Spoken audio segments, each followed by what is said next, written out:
Well, hello and welcome YouTube. Mr. Robinson back here with another brand new exciting video, all math-based of course, and as always, it is an honor and a privilege to be serving you here today, as it is every day here in my virtual classroom. If you step on inside, we will continue our talk with graphing and solving absolute value functions.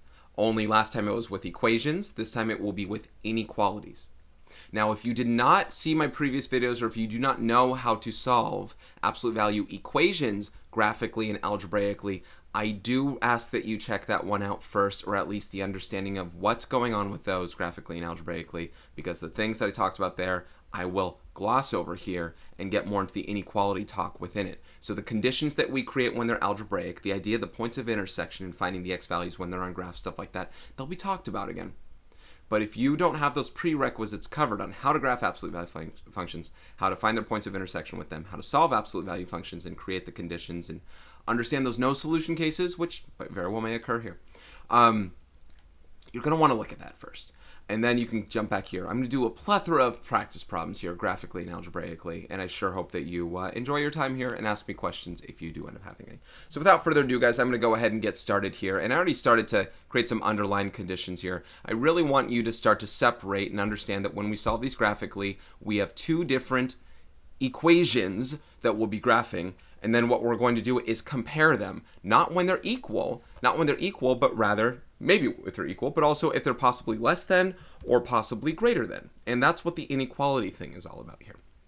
So what I did last time was I would separate two different conditions, guys. I would graph these as if they were two separate equations, f of x equals 2 times the absolute value of x, and say a g of x equals 6. We're going to do the exact same thing as before regarding the initiation of the graph.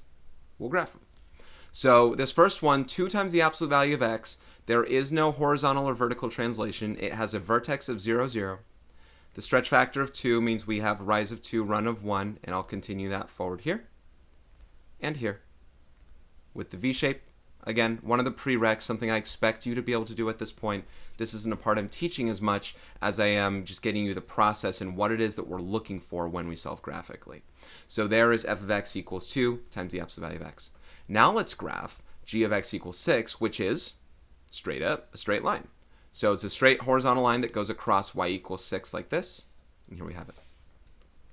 Now, in the previous video, when it said something like, hey, these are equal to each other, solve for it, what we asked ourselves was the question, what values of x give us the same y? Basically, seek the points of intersection, tell me what those x values are, we're good to go, because that gives you the same output. That's when they're equal. And you know what? We need to find out when these are equal as well, because it does say less than or equal to. So there is something about these points of intersection that we are going to want to talk about each time, actually each time, even if it's not equal to, because these are still boundary points for us.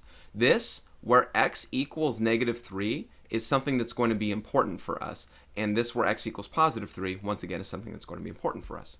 But the real question isn't just the equal to, it's also the less than. And remember, it's about what values of x give you what certain values of y. Y is an up and down scenario. When we're asking for what values of x makes 2 times the absolute value of x less than or equal to 6, we're asking what values makes f of x, this y, less than or equal to g of x, this y. And when we compare one y to another, when we're trying to figure out when is one less than another, we're asking for what values of x, the when is f of x underneath g of x? Because that would be a less than thing. When is it underneath g of x? Or, in this case, on it. Or on it. The on is the equal to. The underneath is the less than. And the graph can still answer that. Let's look at this thing. And remember, we're spanning x to determine where this occurs. I'm going to draw kind of a big, thick, radar-ish kind of line thing for us to scan this thing so you can understand where it is. When we start scanning x's here with the domain, with the all real number domain, if you observe here, guys, see where blue is above green? At x equals -4, the blue is above the green. I have a when I plug in -4 for x, I get this value of 8. When I plug in -4 in the green one, I get 6. Of course, I'm always going to get 6. It's above green. It's not equal to, it's not less than. This is not a part of my solution set here because blue is above green.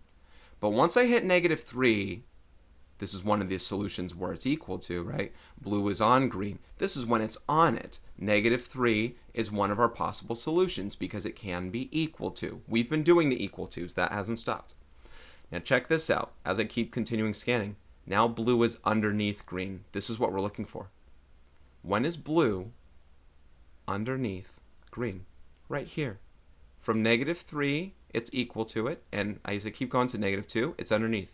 Negative 1, it's underneath. 0, it's underneath. And all the numbers in between, right? I'm just kind of scanning. I don't want to say 0.5 and all that. 1, it's underneath. 2, it's underneath. Once it hits x equals positive 3, it's back on it again. And then we keep going this way, and then blue is above green again. These don't count either. So the domain, the set of x values that we're looking for that gives us solutions to this thing spans all the way from negative 3 to positive 3. This whole region, blue is underneath green. Those are the x values that will give you a true statement here. So it goes from, this is not the official answer, but this goes from x equals negative 3 to x equals positive 3 inclusive. In interval notation, we know that as square bracket negative 3 and square bracket positive 3 right there. And as a compound inequality, it looks like this. Remember, this is the one I'm going to be writing. I'm going to be writing them like this. There's more than one answer to these things, guys. There's more than one answer. It is a whole continuous interval. If I plug in any number between negative 3 and positive 3 for x in this inequality, I will make a true statement. If I plug in negative 3 or positive 3 and x in this inequality, I will make a true statement. Those are the only ones. If I plug in 10, which is not in between negative 3 and 3, I'll get a false statement. This will not be true. 20 isn't less than or equal to 6. No way, that doesn't work. But when I plug in 0, 2 times 0, so that's what we're looking for. And the the graphical version is one way that we can take care of that answer. So it's not just when they're on. Sometimes it's not when they're on at all. We'll be talking about that. But it's also when they're equal to. Since they are on, I'll go ahead and close these dots, and then I'll do open circles when they're not included. And I'll draw the arrows every so often, because we're really looking for the x values, right? What x values from this to that. Okay, and that's how we're answering those. And I know that was a lot for me to say, and I get to say it 3 more times. Whoa, 3 more times with you guys as we do these graphs right here. So let's continue on to problem number 4. But the same idea applies, guys. I'm going to graph this as if it's y equals that. And I'm going to graph this as if it's y equals that. But what we're going to find out this time when it's greater than is a completely different story. So y equals this right here. We have a vertex of 3, negative 2. Flip keep. So 3, negative 2. This has a vertical stretch factor of 1. So this is just rise and run of 1. I'm just going to plot, plot, plot. Here we go. Plot, plot, plot, plotkin. And we graph. By the way, I don't need to get deep into this. This is just while I'm graphing this part. But you might remember graphing things as greater than or less than and stuff and using dotted lines and stuff. That's kind of, you can kind of apply that here, but it's not something that we're really getting into. We're comparing 2 lines this time, not one to set of points. So it's not really about the dotted line aspect here. It's once we get them graphed, what are we going to do with that information? Okay, here's negative 1 right here. Y equals negative 1. That's what that line looks like, right? I'm just graphing y equals this, y equals that. And then we compare the two. So now the question is, for what x values is this side greater than this side? And because we plug in an x, we get an output here that represents a y. We're asking, when is this y, the y's that we get from here, above the y's that we get from here? So again, if I kind of use my, let's not lay it on that thick. If I get my thinner, more transparent red scanner here, when is blue above green? When is blue above green? And by the way, it can't be on green. There is no or equal to. When is it above? When is it above? So, is it above here? Oh, you betcha. It is above green right now. What values are these? Negative values. I'm looking at x. Negative 2, negative 1, 0, right?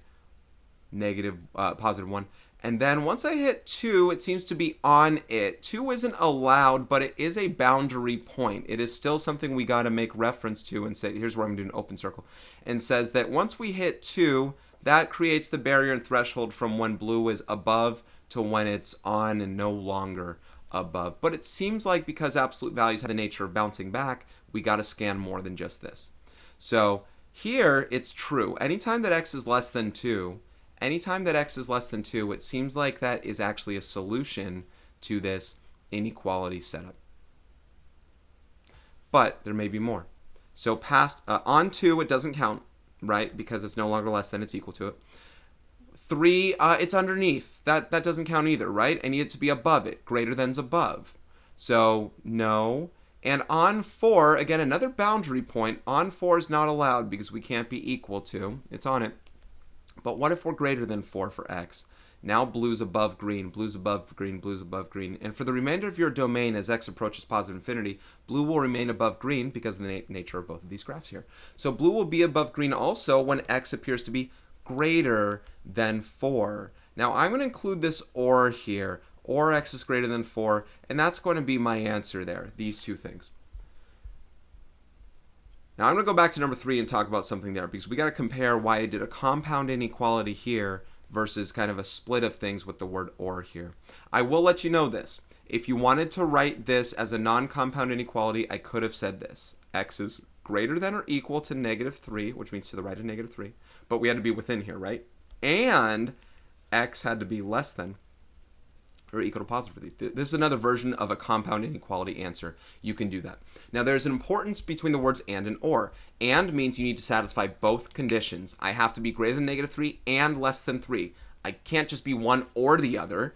If I'm greater than -3 or less than 3, I could be 10 and it satisfies this. I wouldn't need to satisfy this. I need to be within and between. And that's what compound inequalities allow us to do. When we write compound inequalities, lower bound, upper bound, inequalities face this way and this value is in between.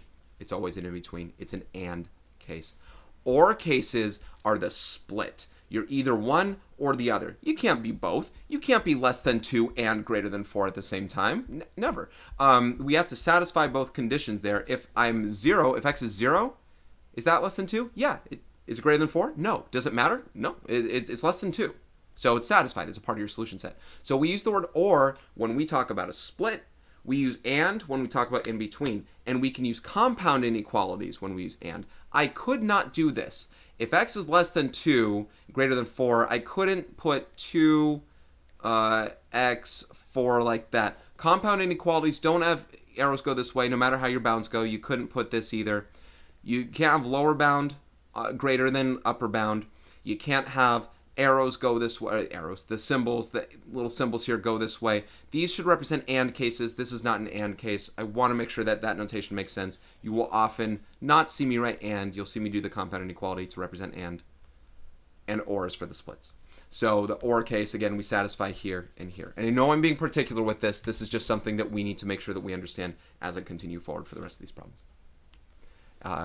As I spend 13 minutes on just 2 problems. Okay. Numbers 5 and 6. Now we get to go a lot faster as a result of the things that we saw. So I'm going to graph this equation. F of x equals g of x equals. Less than is we need to find out when blue is underneath green, exclusively underneath green. So we have a vertex of 0, 2, x minus 0, right? It's not there. 0, 2, and we rise 1, run 2 here. Rise 1, run 2. Boom, boom. And vertex bounce off, boom, boom. And let's go ahead and graph that guy. If I'm ever accused of over-explaining, I won't apologize for it. So if you feel like, hey, this guy's going on about something, whatever, if you don't know what that means, right, my point is to do this for people who don't understand it, who are learning it for the first time. So I will never apologize for over-explaining some of the things I talked about. Because I know some of my students even going, hey, your videos are too long for me to watch. I don't watch them. You don't have to watch them. This might not be for you. But if you don't understand it, I want to make you understand. I want to get you to understand it. I'm not just going to give you something and move on. If I just put a compound inequality here and I put or here and I don't explain why I did it, I'm guilty of not teaching something. So anyway. All right. So when is blue underneath green? Now we get to work a lot faster. When it's on green, it doesn't count. But when it is on green is what separates from between when it goes from above to below. So I do want to note these two. These do have to do with my boundary points even still. From -2 and +2 may not be a part of my solution set, but it does start to indicate, hey, you know, when you go to the right of -2, your blue starts to go below the green. And you know what? That's a part of our solution set. And once I hit 2 again, it's again on it. That doesn't count. But beyond 2, blue goes above green again. So above green, no good. We're looking for when blue is below green. Left side is below right side. So here, from -2 to 2, blue is below green. -2 and 2 don't count. But in between -2 and +2, it counts. So I can write a compound inequality such as this. And that satisfies every such x value from -2 to 2 where blue is below green. You can double check all of these. I'm not spending time doing that. I'm just giving you the solution set from there. There's the within. Of course, I'll do this one more time. X is greater than -2 and x is less than 2 is also a very valid option. You could use interval notation. Not really going to be doing that here, personally. Unless they stress for me to, unless they specify it. All right, last one I think we're going to do graphically, and then we get to the algebraic ones. And, you know, that can be an animal within, all depending on what's happening. Let me make sure it's... no, there's some more with graphing, but it's kind of match sum. I don't know how long we get on the graphing things the rest of the way. That's just to make sure you can focus when you have graphing opportunities, that's all. All right, blue and green. Blue and green. -2, you know, like that's a +2. Flip, keep. -2, -4 is my vertex right here. Up 1 over 1, right? This is a 1. You can't see it, but it's there. Up 1 over 1, and we graph like this, like this, like this, like this. Ba-dum, ba-dum, ba-dum. Okay. And let's find out when blue is, well, above or on green. So my green is at -2, y equals -2, that's like that. When is blue above or on green? For what x values? Blue is on green at x equals -4 and at x equals 0. It's on it then, but there are more solutions than that. When's blue above green? Blue's above green over here when x is less than -4, and it's on it when it equals. And blue is also above green when x is greater than 0. And then when it's on it, it's equal. So how do we say that? This is less than or equal to -4. We say x is less than or equal to -4. Or, because we can't be split 2 ways at once here, right? It's basically this solution set here. This or this right here, x is greater than or equal to 0 right there. There it is. That's our solution set for those two. I should really box the whole thing. There we go. Okay. Let's see what comes here the rest of the way. Match each graph with the corresponding absolute value inequality. So this time we don't graph it. They graph it for us. We still kind of answer it. Then give the solution to the inequality. Now, if you notice, as we're looking at all 4, they're very similar looking. They have the 2, the 1, and the 3. Sometimes the 1 is subtracted. Sometimes it's added. The inequalities flip. Sometimes the absolute value includes, the 1 doesn't. So, yeah, let's just go one at a time here. The 3 is always a 3. So it's always a horizontal line. We know that's always going to happen. The 2 is always a 2. You always rise and run. The difference is the vertex location. And that's really the only information that we can go off of here to figure out which one's what. So I'll write the letter, I guess, that matches with it here, if that's okay. So which one does A go with? This is going to be a vertex of 0, 1. Which one is a vertex 0, 1? Not number 7, not number 8, not number 9. It looks like it's number 10. So number 10 has A. I think I do have to write this because we need to see what the inequality looks like. 2x plus 1. 2 times the absolute value of x. Plus 1 is greater than 3. So there's A. B has a vertex of -1, 0. Flip and then keep the plus 0. That's, you can't see. -1, 0 looks like it's number 9. So this is where we're going to say that one is 2 times the absolute value of x plus 1. And I think that said less than is less than 3. We're going to answer those parts later. And we're just kind of filling this part off to start. C... this is at 0, -1. And that looks like that's number 7 here. So that's going to be, not A, that's going to be C right there. So that's going to be 2 times the absolute value of x minus 1 is greater than 3. And then D is it must be this one here, 1, 0. Yes, it is. So that one's D. and that's 2 times the absolute value of x minus 1 is less than 3. Okay, so we have the matching ones. Now look, we could have graphed these on our own, right? We could have written the equation on our own or graphed them on our own. We're just kind of playing the way that the book wants us to. Now they're saying give the solution of the inequality. So for each one, we want to say, once again, where they go. So I didn't mark these blue and green, right? They're not graphed that way, but the left side is the V shape and the right side is the constant straight horizontal line. So what we're going to ask here is for what parts of the line of the V shape are we above the horizontal line? And this is probably how you have to do it because you don't have blue and green, likely. So this is where we have our boundary points. I'm drawing open circles there to kind of indicate that at -2 and 2, they're on it. Those don't count as their solutions because it's not equal to. But when is the V above the other line? Looks like to the left of -2 and to the right of +2. So this is going to say x is less than -2 or x is greater than +2 there. Those are the values of x in which that those things would work, which would be satisfied. Number 8 here, points of intersection are they're a little different this time. I'm guessing they're at half points because the slope is 2, so that's like -1/2 and +2.5. I hope that that's kind of okay there. Oh, these aren't actually closed circles though. But -0.5 and +2.5, right? That's kind of what we're hitting at there. That's what those points are that they intersect. When is D? Oh, I was looking at the wrong graph. This is no good, guys. I need to go back on. No. Oh, you know what? It's still greater than. Greater than was still above. I'm sorry about that. Anyway, C. We had to look at this one here. When was this above? So this was still above at those points. So okay, let me be careful. D. I was looking at A for that. D.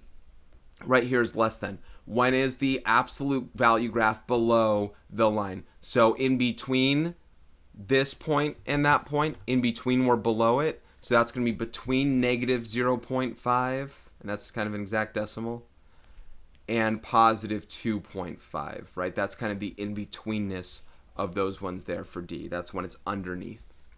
All right. Now we haven't solved these yet algebraically, so we still have to get into that next. I really should have just looked at this. Maybe I did look at that. Maybe I looked at this and answered. Anyway. All right, this one. When are we underneath again? Looks like we're intersecting once again at those decimal values here. So we're looking at -2.5 and +0.5. So we're in between, not including those. Oh, not including those. In between -2.5 and +0.5, our V shape is underneath. So that is -2.5 and x and +0.5. There we go. And then the last one here, when are we above? When is the absolute value graph above that one? And we look at the boundary points here of -1 and +1, and the V shape is above it when we're to the left of -1 and to the right of +1, we're above it. So that's going to be when x is less than -1 or when x is greater than +1. All right, those are the solutions for those guys there. I hope that's making a whole lot of sense. All right, that's doing things regarding the graph. So once again, you are setting them, you graph them as if it's y equals this, y equals that, and then you look at the inequality, and it's not just when they're on each other, it's not just when they intersect. Sometimes that's a part of it, but it's really about when one is above or below it for what domain on x. What is your solution set for x values that would make one above the other or one below the other? And we write those answers as inequalities themselves, sometimes compound inequalities or with the and sometimes split with the or, all depending on what's there. And we still haven't seen one. We didn't see an example here, but sometimes there are ones where you could have infinite number of solutions. We haven't really seen those yet. You can have an all real number, you can have a no solution case. There are a bunch of different things that we could run into here. So we're going to see what kind of plays out here. So now we got to solve these things algebraically. And as long as, like I said, as long as you saw my previous thing where we solved them with equations and created two conditions, we're going to see the same kind of thing here. Now, this book is very fun in that it decides automatically to give you something with a fraction. So don't be too turned away by the fraction experience in this. Thankfully, it comes after I got to talk about the big point about this, and then we will graph on a number line, which is important because we're probably going to have a range of values to graph these on. Okay, there are several problems with these I'm going to do. Let me kind of decide what my stopping point is going to be. I guess number 16 there. So 16 is going to be my stopping point. We're going to do 6 more problems here. Solve each absolute value inequality algebraically. graph the solution on a number line. So the way that you solve inequalities is the same way you solve equations. You try and get x by itself using inverse operations. So nothing stopping me right now from doing, let's subtract 3 from both sides. And then let's divide both sides by 2. Oh, when you divide both sides by 2, then it looks like you have I guess you do have a fraction to deal with regardless. So at least there's no common denominator trouble, and you get 1/2. So the greater than stays as the greater than, as in this is greater than that. As long as you don't multiply or divide by a negative number, it will stay greater than that. Up until we start talking about the absolute value aspect of this. So before we continue on to this part, let's go into a little side session with classroom stuff here. And I'm going to just do a very basic version. I take the absolute value of something, and let's just use an integer like 2. If I take the absolute value of something and it's greater than 2, the question is, what kinds of numbers can I take the absolute value of that will then be greater than 2?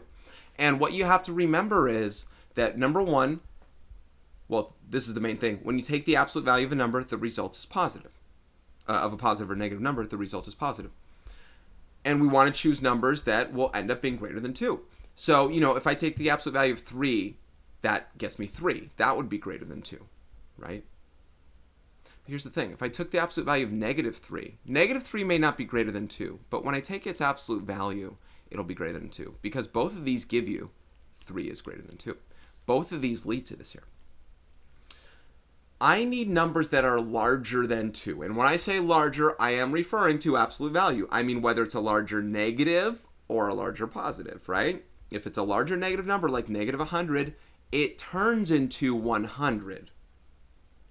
Does that make sense? So we need numbers that its absolute value, and I'm saying the word as that's what we're talking about, its absolute value is greater than 2. So what we're looking for is we're looking for numbers that are greater than 2, but we're also looking for numbers that would have been less than -2. And when I say less than, I don't mean like -1. I mean like -3, -4. Less than is to the left of. On a number line, this would have, on a number line, this would have looked like this. Greater than 2 or less than -2, like that. One or the other. Less than -2 means larger negatives. Let me see if this is something I gotta respond to. Oh, you know what? I gotta check something for my students. Give me 1 second, guys. Okay, so I'm back. Oh, the things nightmares are made out of, man. So I got a message from one of my students that I post my assignments online, and I give them the accompanying video, but I didn't link the correct one. So, it is later at night right now, and obviously it's related to the stuff. I'm recording a video right now. It's going to be used for that stuff later. So very urgent matter. I had to go to it. So I try not to do that. Obviously, there are a lot of assignments and schedules and periods and stuff like that. I got to get that right. All right, so I don't know where I was last. I know we're talking about the inequality stuff. I just don't know what my last statement is that I wanted to make. But the basic point of this is going to be this, and I'm just going to say this right now. When your absolute value thing is greater than or equal to, what you're going to have is a split, all right? If absolute value means distance from 0, we want to be greater than, or we want our distance to be 0 to be greater than whatever our boundary value is. We need to be more than 2 to the right or to the left, so we need to be split there. So if you have the absolute value of something that's greater than or equal to a value like this, then that means that your thing needs to be greater than its positive version or less than its negative version. And that's the end gist of what I'm talking about there when it's greater than or equal to. Again, same kind of thing. Split, split, split. It needs to be outside of that range. Positive or negative need to be larger. Now, if it's less than, you have to consider the less than aspect too. And this one we can speak a lot faster on here. If we have a less than scenario such as this now we got to pick, 1 is less than 2, things like that. But if I put a -3 into there, in the absolute value, -3 may be less than 2, but the absolute value of -3 isn't less than 2. That would turn into 3 being less than 2, and that's not true.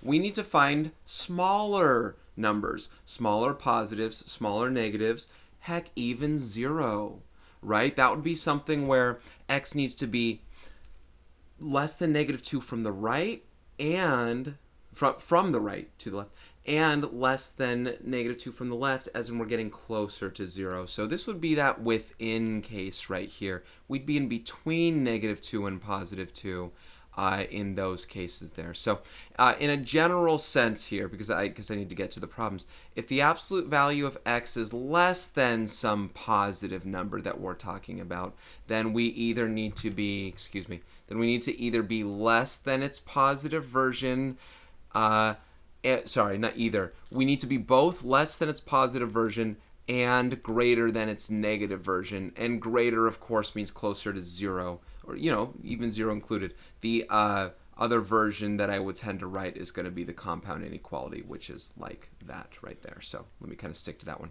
So those are the cases we're going to do. And I know that gets a little tricky. So the way that you need to say these, besides just greater than, is, we need to be outside of that number. We need to be farther than the number. Our distance needs to be 0, needs to exceed that value. And here we need to be within. We need to be closer to. Our distance from 0 needs to, we need to apply that. We need to get our distance from 0 to be within that. So that's what's going to happen to these, whether it's the equal to's or not. That's what we're going to do. Let's go ahead and finish the rest of this problem that we have. And again, the teaching needs to come into play here because I'm teaching this assuming you haven't heard this before. So this is a greater than. And remember, it's not just about x, it's the entire expression here. So we are going to create a split. We're going to be doing one of two things. We are going to be saying that this guy here needs to be outside, greater than 1/2 in either direction. So this needs to be greater than positive 1/2, or it needs to be less than negative 1/2, meaning a larger negative number than negative 1/2. Like negative 1 counts, negative 10 counts, things like that. Anyway, we still do need to solve this thing here. So we are going to add 7/2 to both sides. So 1/2 plus 7/2 is 8/2. 8/2. 8 divided by 2 is 4. X is greater than 4, or here when we add 7/2 to both sides, negative 1 plus 7 is 6, so x can be less than 6/2, or x can be less than 3. Now you can see that ultimately that result wasn't positive because it's about what you're saying for x, not just the absolute value of, right? When you subtract 7/2 is 3.5. When you subtract 3.5 from 3, it becomes negative again, and you get your thing. So anyway, that's the conditions there. We still need to graph this thing. X is greater than 4, or x is less than 3, and these are open circles. So an open circle on 4 here, greater than is we go on this side to the right, and we say x. We draw an arrow there to go forever. X is less than 3 right here. So x can be any number less than 3. X can be any number greater than 4. It can't be 3. It can't be 4. It can't be in between. And then you will have satisfied this entire solution set, which is great. And I know the fraction kind of got in the way, but let's continue forward. Let's see how fast we can do the other 5 problems now that we've seen all the conditions that apply there. Okay, number 12. Once again, let's get the absolute value by itself in the inequality. So I'm going to add 4 to both sides, and I get the absolute value of 2x plus 1 is less than 9. So if it's less than 9 here, then we have to create the condition, and this is an and condition. Our distance from 0, our distance needs to be less than 9 in either direction. So we need to be on this side of negative 9 and on this side of positive 9, within. I'll write the compound inequality in the end, but my split can start off by saying the two conditions are I need to be less than 9 itself, and I need to be greater than negative 9, closer to 0. That's the setup there. And again, I'll do the compound inequality version alongside this. But I will subtract 1 from both sides. So my thing, I don't like to do those algebraically. I suppose it's not out of the realm for us to do those. I don't like to do a compound inequality algebraically, and I don't like to teach it that way. People get confused. But subtract 1 from both sides, I get 2x is less than 8. Divide both sides by 2, I get x is less than 4. Now there's an and principle to this, as in I need to be within 4, and what's this other number here? Subtract 1 from both sides. Negative 9 minus 1 is negative 10. Divide both sides by 2, and I get negative 5. So there's that and principle. X has to be less than 4, and it needs to be greater than negative 5. I need to stay within those. So another version I can write of this as an answer is between negative 5 and 4. And I kind of like that one because the compound inequality really measures up against how I graph it here. So that graph, I have a -5 open circle, I have a +4 open circle. I'm in between. All of these x values work. I'm not double checking any of these, but you can try and plug in 0, see if you get a statement that holds up, it's true, and anything else there. Anything outside of these or 4 or -5 shouldn't count. All right, number 13. Same deal. Let's keep moving forward. Subtract 2 from both sides. This is more me doing now until we run into something that's a little awkwardly different. Oh, not equals, but greater than or equal to. Subtract 2 from both sides. 5 minus 2 is 3. Divide both sides by 3. I get greater than or equal to 1. Because it's greater than or equal to, we need to be outside of 1 in both directions. So we'll either be greater than +1 or less than or equal to, greater than or equal to, or less than or equal to -1, outside of 1 in both directions, positive and negative. Subtract 4 from both sides, I get x is greater than or equal to -3, or I get x is less than or equal to -5 as I subtract that. So one or the other as far as the set goes. Only this time, because it's also or equal to, our graph will include closed circles on those. So -3 counts. I can be -3 or greater than, or I can be -5 or less than, and closed circle on that as well. That's all included. So any of these count. Just anything between -5 and -3, non-inclusive, do not count. There's the set. All right, 3 more problems. Here we go. Add 8. I don't know why the problems seem to be getting easier as we move forward, but add 8 to both sides. We get the absolute value of x plus 11 is less than or equal to 5. And now we stay within 5 on either side. X plus 11 can be less than or equal to 5, and it needs to make sure that we also have x plus 11 greater than or equal to -5. So there's the old switcheroo there, and it's an and because the less than is within, in between. Subtract 11, x is less than or equal to -6, and subtract 11, x is greater than or equal to -16. As a compound inequality, we need to be between -16 and not x and -6, like so. Easiest problem so far, and of course probably easier if you start hearing and understanding some of the things I'm saying now as we've done a few. Close circles on them, place an x.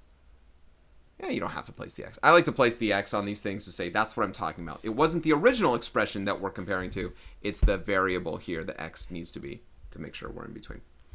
Okay, 2 more here. And I want to hopefully, okay, yes, they're doing one. Okay. The next 2 problems get a little weird regarding explanation, but let's see if we can make sense of them, especially when we compare them to the equation versions that we had seen in the past here. All right, first of all, hold on. Great. Okay, first of all, add 5 to both sides. We'll get -5 times the absolute value of x minus 3 is less than, what, 20? And then we divide both sides by -5. Now, a couple things are going to happen here. When we divide by a negative, not only does this value turn negative, but the inequality also flips. You flip an inequality anytime you multiply or divide by a negative value. That's an old school tactic that I'm not going to get deep into explanation as to why, but multiply or divide by a negative number. 20 divided by -5 is -4. Flip the inequality. Okay, now the other part we have to talk about here is we do have a negative. And as we have talked about before, guys, you cannot take the absolute value. You cannot take the absolute value of any imaginable real number and get a negative number as a result. So in the last video that we had equations, there would be no solution to the case because there's nothing I could do to make it equal to, say, -4 in this case here. But here's the thing. We're not asking about something that needs to be equal to -4. Not at all. It doesn't say greater than or equal to. It doesn't matter if it said greater than or equal to. It says greater than. What values of x could I plug in that when I take the absolute value of it, it'll be greater than -4? Well, here's what I want you to understand, guys. No matter what I substitute for x, no matter what I take the absolute value of in here, you know what the result's going to be? It's either going to be a positive number or it's going to be 0. The smallest you can get out of the result of here taking the absolute value is 0. That's the smallest it can be. And is 0 greater than -4? Hell yeah. Absolutely it is. Is a positive number greater than 4? Absolutely. No matter what. And this is a part of like notes I can add to this thing that we're talking about. If a is a negative number, if the absolute value of x is greater than negative a. I'm assuming a is a positive number here, right? I'm assuming it's a positive number. Then you have an all real number solution. All real numbers work here. There is no value of x that does not work, because no matter what, this turns positive or 0, and 0 or positive is always greater than negative. So you know what this answer is here? All real numbers. All real numbers. And you know, if we graph these two, and I really wish that they gave us a graph that had it, but if we graph these two things right here, this would be something where they're saying, hey, when is this graph underneath this graph? And remember, it was less than to start with, so it would be something like, hey, when is this graph here underneath this line right there? And the answer would be always. It always was. It always will be. There will be no time that it's not. And that's what it would look like on a graph. And that's why there are instances of those kinds of answers like that as well. So how do we graph that on a number line when it hits every point? Yeah, I guess draw arrows on both sides and say, all right, it goes forever left, goes forever right, and those are all the x values you can choose. You can choose whatever you want, and it's going to work. Okay. Number 16 is a very similar ilk, because what we're going to have is something where we're dealing with an inequality and apparently what looks to be a negative right side. So last one, number 16, I'm going to subtract 10 from both sides, and we will, yes indeed, we will get a negative value of negative 8, and I divided both sides by positive 8. And x plus 4 is less than negative 1. Now, I did not flip the inequality because I did not divide by a negative. I divided from a negative value, but divided by 8. You don't flip the inequality there. But this sign is negative. So the question, we beg to ask the question again here, only this time it's not equal to, it's not greater than, it's less than. When can I take the absolute value of something and get something less than this negative number here? And to not, spend a long time in just this explanation, the answer is never. I will never get a negative. This will always be positive or 0. 0 or positive is never less than a negative number here. So if we're talking about something that is less than 0 or less than negative, this is one of those no solution cases. There is no value in which we can do that. Not, because we can't be less than. So if I'm going to include that in a notes bit right here, if the absolute value of x is less than negative a, really if it's less than 0, right? If it's a negative number here, if we can't get a negative, if we can't get a negative number here and they're expecting it to be less than 0 or negative, then you have no solution. Then no solution. And that's the last bit that we're running into there. And that's an example of a graph and the same thing that I talked about before, where I said like, hey, when is, in this case here, hey, when is this graph underneath this graph here? Well, it's never underneath that graph. It's never going to happen. There's no solution in that case. So if you graph those, that's what would happen there. All right, guys, 42 minutes too long there. That ought to do it for this one. This is Mr. Robinson. Thank you so much for watching this stuff. I hope all the explanations really came clear to you. Let me know if you have any more questions on this stuff. I'd love to help answer it for you. But of course, I hope that I covered this in great detail. I really try to, and do a lot of problems with you. So take care, guys. I will see you in the next one.